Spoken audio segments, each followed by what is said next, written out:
Ladies and gentlemen, welcome to Dev Diary.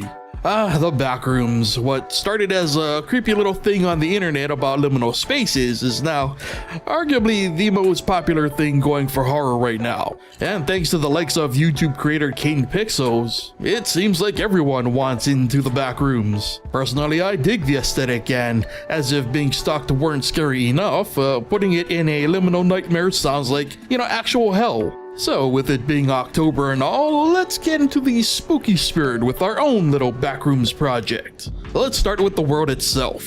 The code running this thing is actually a mixture of two projects I've been working on the side, a 2.5D dungeon crawler and a general stealth system. And without getting too technical, everything starts with the tiles. Rooms are generated similarly to how we've done in past projects, and those rooms are then populated with walls via tiles. That tile data is then fed into our 3D generation code, which constructs the walls, floor, and ceiling. And the result is about what you'd expect from a typical random dungeon generation. And one of my favorite bits of creating this was the addition of random textures to give the walls some variation. Speaking of which, the original idea was to have each room spawn different layouts. However, after testing it out, having each room be structurally exactly the same felt far more unnerving and disorienting. Now, there are only three things that exist in our game: the player, the enemy, and the exit. So let's take a look at all three. The player is pretty standard in terms of code: 4-way movement and a sprint. While the sprint key is held, this will drain the player's stamina, and once they're out of stamina, the player must wait for it to refill before being able to sprint again. The player also has two collision events. When colliding with the exit, the player wins, which increases a global counter and reloads the level, to which the player must then find the next exit, and so on. When the player collides with the enemy, the player loses, which resets the global counter and reloads the level, to which the player must start over, find the next exit, and so on.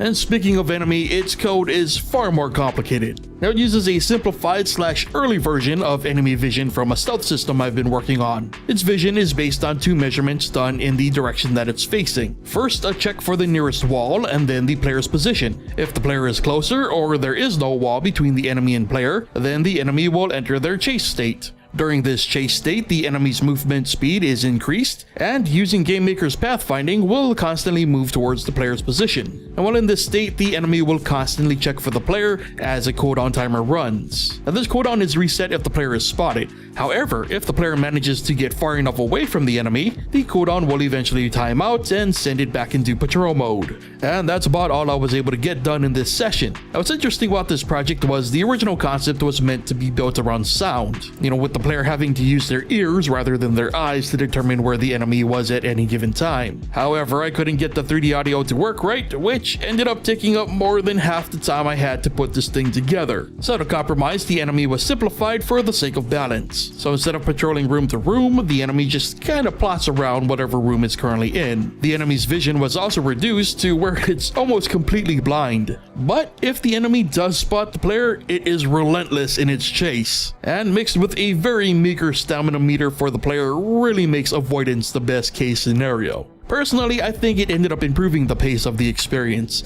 and aligning it with something more akin to the first Backrooms video that King Pixels released. Where the idea wasn't so much being stalked at all times, but that, suddenly being chased meant a heightened sense of disorientation and panic could occur. And while I wasn't able to create the ideal experience in my mind, things like the lack of sound feel like they actually added to the tension. Yeah, well, that's at least what I think. The great news is that you can experience my little Backrooms project for yourself. Indeed, I've just launched a Patreon, and Tentacle Plus tier patrons can download my take on the Backrooms right now. So if you're interested, be sure to check out the links in the description below. And while you're at it, be sure to leave a like if you enjoyed today's Dev Diary, subscribe if you're new, turn on notifications so you won't miss another episode, and be sure to let me know what you think of my take on the Backrooms in the comments. Thank you so much for watching, and I will see you guys next time.